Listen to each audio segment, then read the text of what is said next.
अस्सलाम वालेकुम नाजरीन, आप देख रहे हैं वॉइस ऑफ नेशन और मैं हूं राजा की यासीन आकिफ। नाजरीन, बिलाखिर कुफर टूटा खुदा खुदा करके और पाकिस्तान में जनरल इलेक्शंस के बाद हुकूमत के इक़्तिदार के मुंतकली का पहला मरहला आज पंजाब में सामने आया, जहां पे मुंतखब अरकान असम्बली ने अपने अपने ओहदों का हलफ लिया।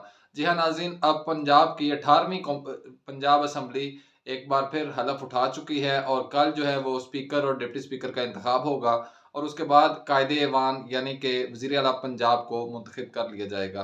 नाज़रीन, वज़ीर आला पंजाब के लिए पाकिस्तान तहरीक इंसाफ और पाकिस्तान मुस्लिम लीग नून के दरमियान असम्बली में मुकाबला होगा। पाकिस्तान मुस्लिम लीग नून की जो सीनियर नायब सदर हैं मरियम नवाज़ साहिबा, मियाँ नवाज शरीफ की साहबजादी, वो पंजाब में वज़ीर आला की उम्मीदवार हैं पाकिस्तान मुस्लिम लीग नून की तरफ से और बादियुन नज़र में उनके जो नंबर्स हैं वो तकरीबन पूरे हैं। यूँ कहा जा सकता है कि आने वाले 1-2 दिनों तक मरियम नवाज़ जो हैं वो पंजाब की मुंतखब वज़ीर आला होंगी। तो नाज़रीन, उसके बाद मरकज़ में भी एक फ़र्ज़ी सी गिनती होगी और उसके बाद कवी इम्कान है कि मियाँ शहबाज शरीफ जो पीडीएम के पहले भी उम्मीदवार थे और उसके बाद अब इलेक्शंस के बाद पीडीएम की तरफ से यानी आसफ अली जरदारी पीपल्स पार्टी और दूसरी जमातों की तरफ से वो एक बार फिर वज़ीर आज़म पाकिस्तान के उम्मीदवार होंगे और वो इस ओहदे पर आसानी से मुंतखब हो जाएंगे। नाज़रीन, आज हम बात करेंगे पाकिस्तान के वो चैलेंजेस जो नई हुकूमत को दरपेश होंगे। वो कौन सी परेशानियां हैं, वो कौन से ऐसे प्रॉब्लम्स हैं जो नई हुकूमत फेस करेगी और उसमें हम किस तरह जो है वो डेवलपमेंट कर सकते हैं, बड़े महदूद से बजट में हम किस तरह तरक्की कर सकते हैं, किस तरह एक आम आदमी को ज़िंदगी की बेहतर सहूलियात मुहैया कर सकते हैं और किस तरह मुल्क को रन ओवर किया जा सकता है।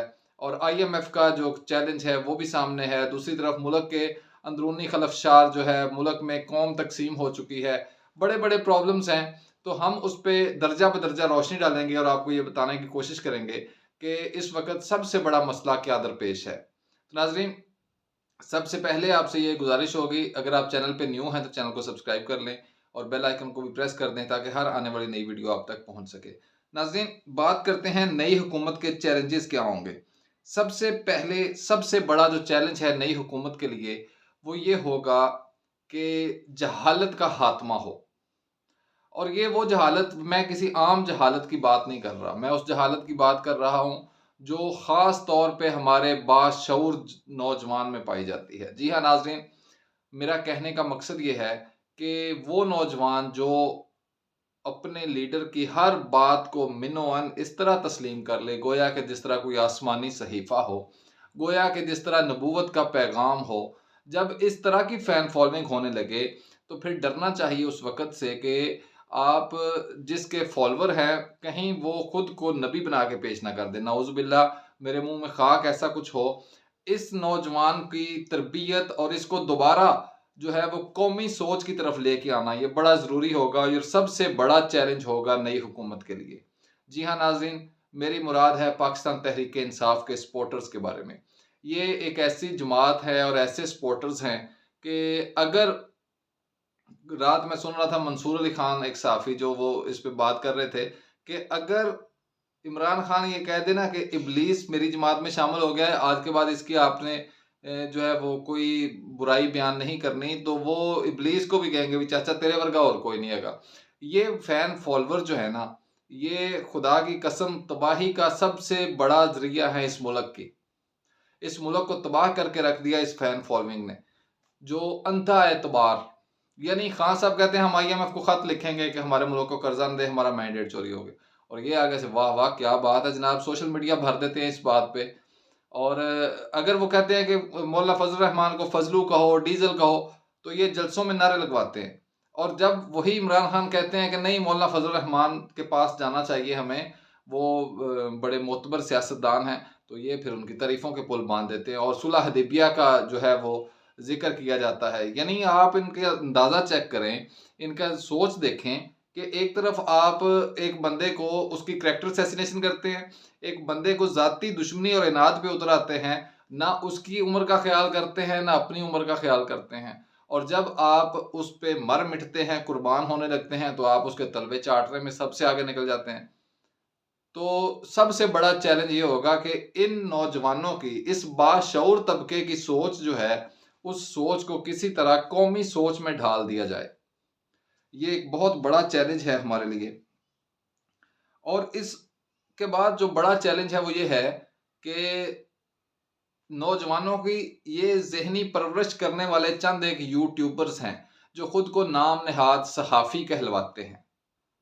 नाम नेहाद का मैं लफ्ज़ इसलिए इस्तेमाल कर रहा हूँ क्योंकि ये काली भेड़ें हैं सहाफ़त में। या तो इनको सामने आना चाहिए और पार्टी की नॉमिनेशन कर देनी चाहिए कि मैं फ़लाँ पार्टी का हिस्सा हूँ। फिर तो कोई एतराज़ नहीं किसी को। जिस तरह बाकी सारे वो लगे हुए हैं फ़ैन फ़ॉलोइंग में शामिल हो जाएँ।